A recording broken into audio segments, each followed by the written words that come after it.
Mesdames et messieurs, ici Chaz et on se retrouve aujourd'hui pour une news sur Serial Chaz, le Phénix, et on va parler de Bleach comme vous pouvez le voir derrière moi. Parce que bien sûr, il va y avoir normalement l'animé pour justement la suite du manga, pour adapter la fin du manga, et concernant les droits de diffusion, on commence à avoir un petit peu plus d'infos, parce qu'on pouvait se demander si ça allait être diffusé sur Crunchyroll ou autre, et ça vient de tomber apparemment, d'après le média GAC. L'anime Bleach Thousand Year Blood, prévu pour l'automne 2022, pourrait sortir en France sur Disney+. Disney+ chercherait en effet à acheter l'exclusivité des droits à l'international. Donc déjà, on like parce que nous sommes des gens bien sûr, et même pour la miniature, attendez, je fais une tête bizarre.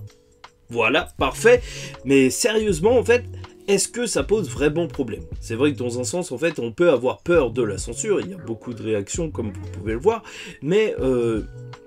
je pense surtout que oui, c'est vrai, c'est un coup de maître, parce que bien sûr, ça va ramener énormément de personnes. Il faut savoir que Disney, leur société, en fait, ils avaient une société qui distribuait les Ghibli, donc c'est pas complètement fou, en fait, de s'intéresser même à Bleach, mais en soi, là où ça devient problématique, c'est pas franchement au niveau de la censure, parce qu'il y a des personnes qui s'en inquiètent, parce que en fait ils ont même Deadpool et d'autres trucs qui sont quand même un petit peu chauds niveau violence, donc ça pourrait passer. C'est juste que c'est sûr, c'est un petit peu problématique dans le sens où en fait beaucoup de personnes ils s'abonneraient juste pour ça, et ça devient un petit peu relou parce qu'on avait eu la fusion de Wakanim et de Crunchyroll, donc ça c'était plutôt bien vu pour nous parce qu'on n'a pas à s'abonner à des milliards de plateformes. Mais là, si Disney Plus commence à se lancer aussi sur des gros animés, c'est vrai que ça devient relou, je dis pas que les gens vont redevenir des pirates à la One Piece et tout, mais franchement, il y a de quoi se poser des questions, parce que franchement, c'est dur.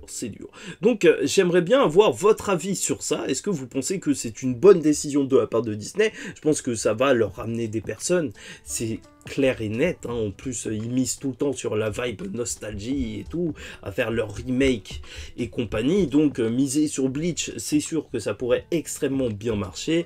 mais personnellement je trouve ça vraiment relou qu'on soit obligé de s'abonner à des milliards de plateformes, parce que moi je le fais pour parler des animés. Mais je comprends que ça fasse cher au bout d'un moment de se faire des abonnements à 8, 7 euros tout le temps, de plus en plus, et voilà, c'est dur. Donc voilà, n'hésitez pas à me dire tout ça en commentaire, likez ou dislikez la vidéo si ça ne vous a pas plu, commentez, donnez-moi votre avis, et abonnez-vous parce qu'on continuera de parler des news, et en attendant la suite, je vous dis ciao tout le monde, faites très attention à vous, et surtout, paix sur vous.